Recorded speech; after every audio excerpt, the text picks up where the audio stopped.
Your child's favorite place to play may be filled with hazards you never even noticed. Hundreds of thousands of children are injured on the playground every year.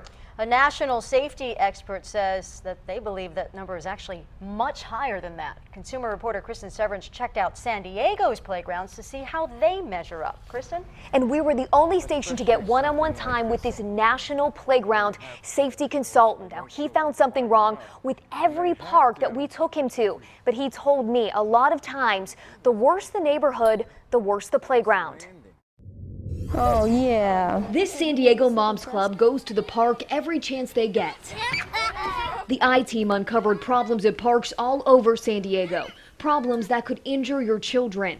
I asked the moms to point out what they consider to be unsafe where their children play. I don't like the fact that there's no enclosement. People's trash, stepping on things like needles or glass. They're all hidden dangers. Dr. Carl Abraham says they're just scratching the surface, literally. The ground surface is just terrible. You see how packed this is?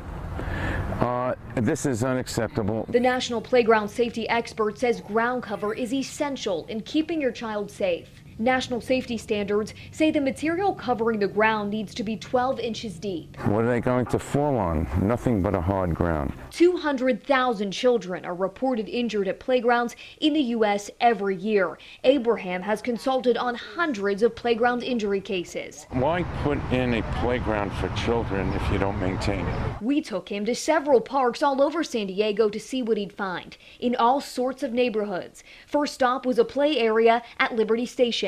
On the surface, it looks fine, but he found problems with some of the equipment. What we want is the bars coming down completely. So a child doesn't fall out the bottom. I think this is not a safe ladder to go up to that area and climb down. Lack of instructions for parents. There's no age designation over here. And how one piece of equipment was blocked off.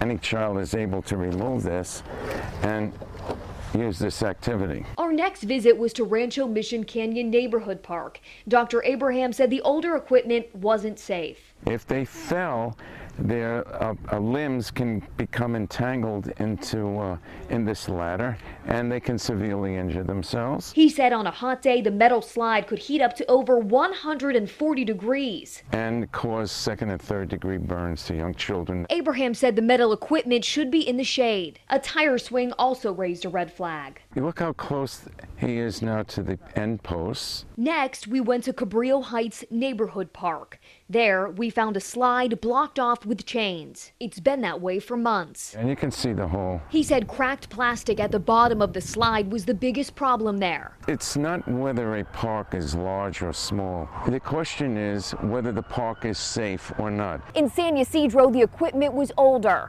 And again, no ground cover. But Abraham told me his biggest problem, in the poorest neighborhood we went to, there's hardly anything for these kids to do. They're constantly improvising and exposing themselves to dangers that they shouldn't. Kids were turning the swings upside down so they could fit on them, or going up the slide the wrong way because of limited options here. All children should be given an equal opportunity to play in a safe environment.